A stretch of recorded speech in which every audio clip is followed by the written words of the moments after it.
Big legal things are happening behind the scenes at Manchester United, and the takeover is advancing and things are looking very good for Qatar and Sheikh Yassim. Manchester United rumoured to be looking at, considering, monitoring, watching Nico Barella, or actually Manchester United are now in the Nico Barella, and we will talk about the news. I think that would be an absolutely fantastic signing, but is it just another one of those players we're considering, monitoring, watching? Will we be signing Barella? I'm not sure, but a player that we could be signing, lots of reports on him recently from good journalists, Onana, Andre Onana of Inter Milan.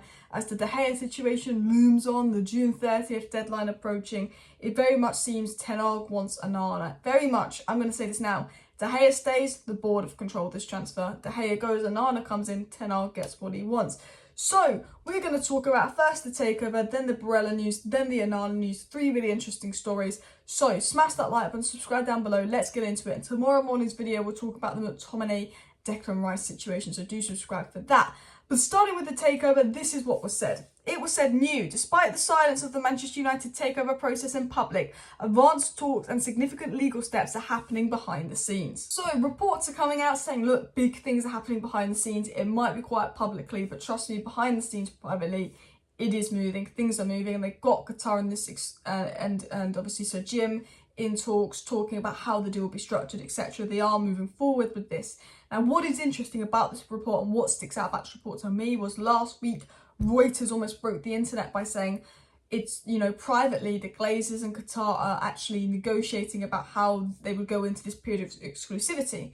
They said, Qatar isn't in the period of exclusivity, and then all the English media was like, no, Qatar's not in a period of exclusivity, Qatar's not in a period of exclusivity because Qatar's not in a period of exclusivity.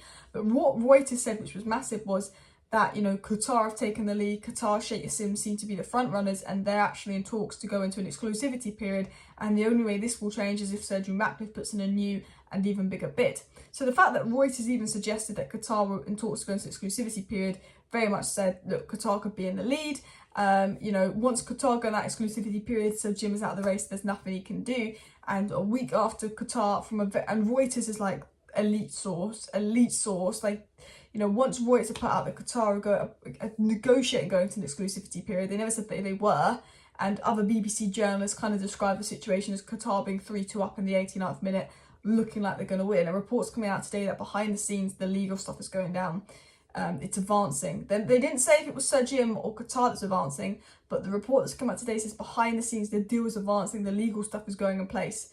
This morning, it comes out from a Nice publication, probably the closest source to Ineos and Sir Jim, the most reliable source in terms of reporting to Sir Jim, that Sir Jim feels less confident, Sir Jim feels a loss of confidence. Now, remember, the last couple of weeks, it's been said in the media, Sir Jim is confident, Sir Jim is the favourite, Sir Jim is in pole position, and these are journalists that are briefed by Sir Jim's camp. Sir Jim's camp now putting out they feel not very confident.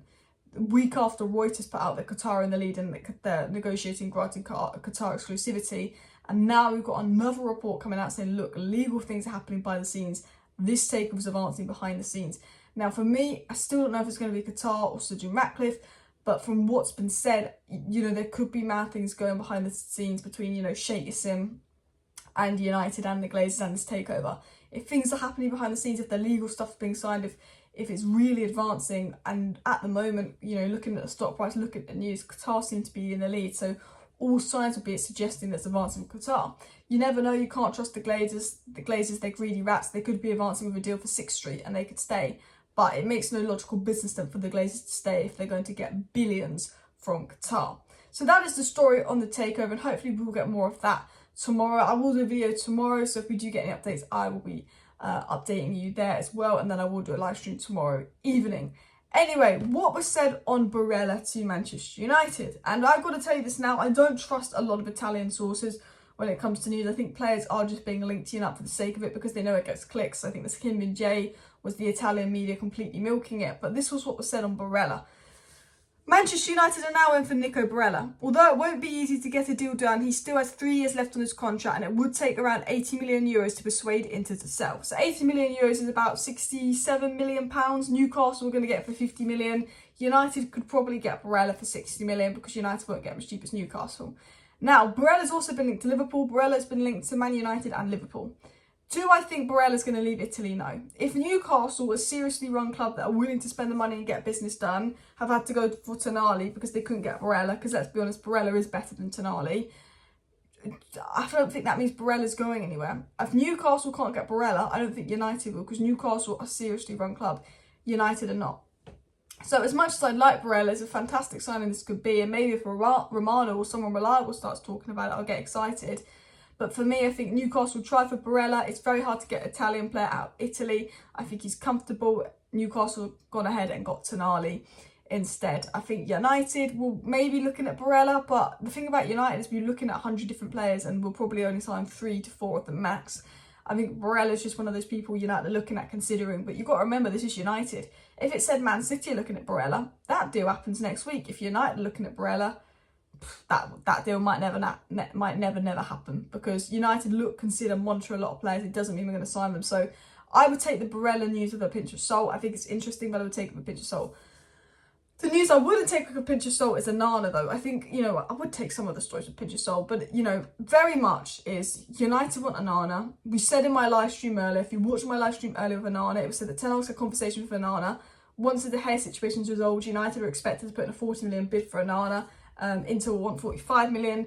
United seriously interested in Onana. Ten Hag wants Onana, etc., etc. I think Onana's definitely something that could happen. I think if Onana doesn't happen, it's because the board hasn't backed Ten Hag, and that is an absolute disgrace. What was actually said on Onana today then? First of all, it was said, De Gea has communicated his intention to return to Manchester United after his holiday, but even though discussions between the two parties have been ongoing, a resolution is yet to be found.